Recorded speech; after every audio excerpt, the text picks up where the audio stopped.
When I read the script, I couldn't put it away. I got goosebumps, and I was like, this is fantastic. It's not so very different from the world we live in today. This is probably the most challenging thing I've ever done. These kinds of stories in the gray areas of life are much more interesting than anything that's black and white, because life is not black and white. It's the world in the future, near future, but the world hasn't really gone that much forward. It has taken one step forward and two steps back. The premise is we're in an overpopulated world, and the government has set a one-child policy that they want strictly enforced. 7 sisters, 7 identical sisters, surviving as one in a world where siblings are not allowed. And the grandfather actually raises them. You must work collectively. And because they're 7, he names them each one day of the week. For the world, they seem like one person, but 6 days a week, the siblings wait until their turn to go outside.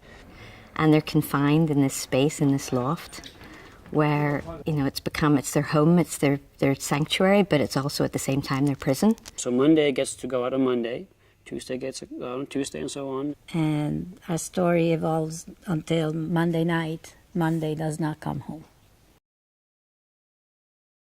Well, Karen Setman is a character created by Terence Setman, who is the grandfather of the characters that Noomi play, and he's constructed this character for them to live through and to be when they go outside the house.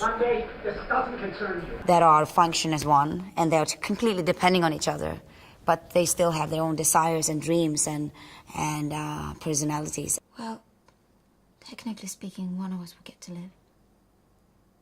Monday is the most like Karen Setman. She has embraced this life. Tuesday is the hippie, she smokes dope, she's kind of like whatever. Wednesday is the sports fan. She is athletic, rough, tomboy. Thursday is the rebel. She doesn't want to be Karen Setman once a week. She wants to have her own life. Friday is a computer geek.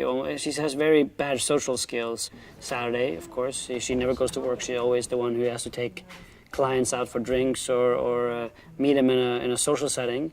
And Sunday is the mother of them all. She's the one that cooks dinner and takes care of them. So they all have different skill sets that they bring to the character and to the life of Karen Setman, which makes them combine a very, very strong person. It's almost like chapters of my life. I've been moving around a lot, and then as a kid, you know, you learn how to adapt into different situations, and you just become a chameleon because that's the way you have to do it. And also the idea that, you know, there's a little bit of Monday, Tuesday, Wednesday, Thursday, all of these characters in all of us. I feel like all of them are parts of a fractured psyche. She needs to come up with something. We can come up with a funny line that she kind of comments on her face and her being blonde, and the apartment is a complete mess. I am absolutely lucky because when Rafaela told me it's Noomi Rapace, I was immediately went to see the face. And I see all the space is correct to do changement. I say, oh, meno male, fantastic. It's just amazing to see what Noomi can do with bringing to life these 7 characters. You know, she has so many great qualities, but the fearless aspect of it and how much I knew she would embrace it is, of course, key. I have a slight dose of schizophrenia in me. I don't know. Willem Dafoe plays the role of Terence, who's the grandfather of the characters that Noomi plays.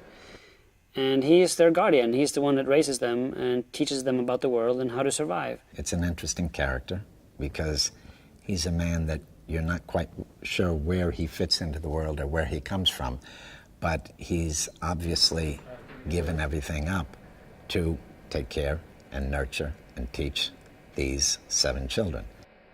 Action!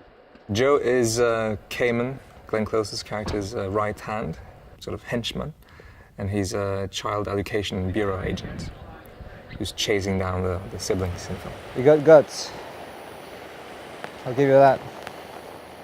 The challenge has been to build up an inner logic for the character. Why does he do these things? Why is he on Cayman's team? Because he has, when they both have a point in a world where there's overpopulation, you should probably stick to the one child. Glenn Close plays Nicolette Cayman, who is the leader of the Child Education Bureau, the boss, the person who runs it all. And I think she is a person who believes strongly in what she does, and I think she's right about the world in so many ways. But she's not sentimental. If she allowed herself to be sentimental, she would never be able to do what she does. It's in our lifetime, even in my lifetime, that there's going to be a big problem with overpopulation. When I was studying in biology in college, we did an experiment where we put microbes in a tube, and their population goes up, then it levels off, and then they die because their own waste basically kills them. And that's kind of the world that in this movie people are trying to recover. You could say that she's a hero, but in the context of the story, you could also say that she's a villain.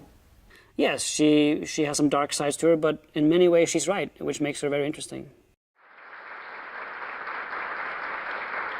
You know, the screenplay made that list of best 100 screenplays in Hollywood. It's called the Blacklist. All the independent scripts, the best ones, are in this blacklist every year, and this had been there a few years ago. I remember reading about it. So the screenplay had a lot of heat on it, and we had several directors involved, and then for one reason or the other, it didn't work out. One important thing to know is originally when we bought the script, the lead character was a man. I got a call from CAA, and they asked me to meet Tommy. When I met with Rafaela, the producer, the first time, I said, yeah, this is interesting to me. I love the world. I love the style the style I have to offer to this, and I love the ideas in it. I love the themes. But if I'm going to do it, I want to do it with a woman. Obviously, with a man, you can do it, but it wouldn't be the same. It wouldn't be as colorful. It wouldn't be as dramatic.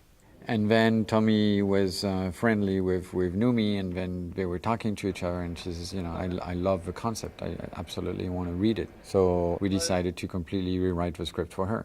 I can't help but think the movie's appeal will be quite unique, because it'll appeal to young girls as well, because they'll identify with this character. Every shot that involves all the sisters, that involves duplication, is different often, and we have different techniques for different shots, and we use all different. We use face replacement, we use split screens, we use static cameras, we use the doubles. We have actresses that we had hired in to portray the siblings from behind in certain shots and in the background for certain shots. It's really tough, because usually in a conventional movie you cheat all the time with the lighting, with the camera angles, but here we cannot, because once we lock the camera and we place the lighting, it has to be like that for the whole sequence, mostly. We have to actually shoot her role as one character in each of the shots before we can move on, and then we go back and we shoot each one. So because of that, it's challenging just to keep your head around all the active shots at any given time. We have the replication and we have the different layers, and if we move something, then the layers don't match and we have to go back again, and of course that's a disaster. But in terms of visual effects work, I think there's a couple of shots in one particular chase sequence which I'm looking forward to seeing. It's pretty great stunts, that rooftop chase, and lots of drops.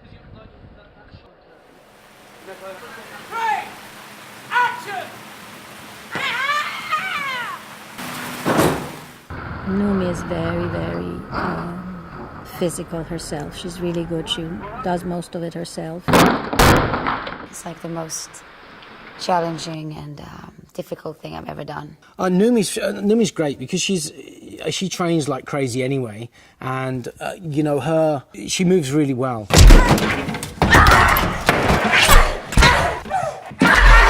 We only done one real fight scene with her, but that was a big one, and it involved all of the sisters that she's playing except one. There's 5 of the sisters who actually have a fight there with like 3 enforcers, or 3 agents. When the fight starts, they get to experience them one by one as they attack them in all their different ways and with different personalities.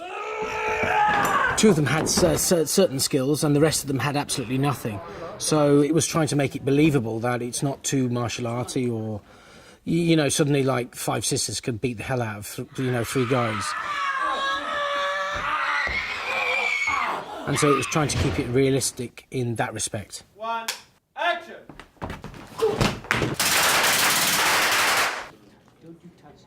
All the sisters have such a unique personality, and of course that's reflected in the apartment that they share. 50% of the movie is in the loft. So there's our old, gritty, warm, when you're actually concentrated on an area, you see that personality. But then when you see the whole loft, it all feels like one place. It's their safe space, but at the same time, it's very representative of the world that is outside, which is just crowded and overpopulated.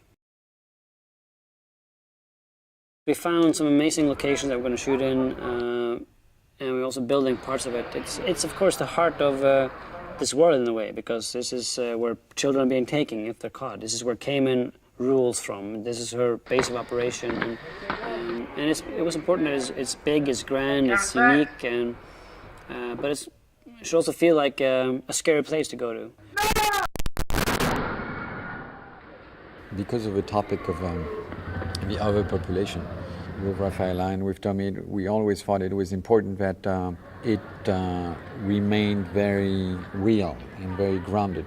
Because it's futuristic, but there's nothing in the script that really demands that it's terrifically, technologically different. It's almost like we've kind of just bumped along the way we've been bumping along. It's just, just try and keep it as simple as possible. Take something that you're familiar with and give it a little twist if we possibly can. I think we have a very rich script, and of course I hope they think when they go out as well. We have a very important message to our film, and we have important themes and a great core. And I do believe we're touching on a couple of very important subjects when it comes to the future of our planet. When you see all those 7 siblings interacting, you get struck by the originality of it all. It's such an original concept. It's an action-packed, incredibly different thriller. It mixes the high concept you often see in big American films, but with great themes and characters you see in smaller film, independent films, and European films. I think it has the thriller, it has the kind of typical thriller element, but also it's a drama between like sisterhood and everything that comes with like different and complicated family. We haven't used our superior brain in order to survive on a planet. We have not learned how to sustain either the planet or ourselves. And if we had used our brain, we would have figured it out. Now we're in a point where you have to legislate change. Where we are in the world right now with overpopulation, I think the figures were in 7+ billion, heading rapidly to 10 billion people. Can we support that many people on the planet? Are we depleting our finite resources? It's a movie that I hope will get a lot of people. They'll be entertained on one hand, and I think we will have done our job if they go out really questioning and thinking about how Homo sapiens, how humanity relates to the rest of the planet. I should have seen this coming.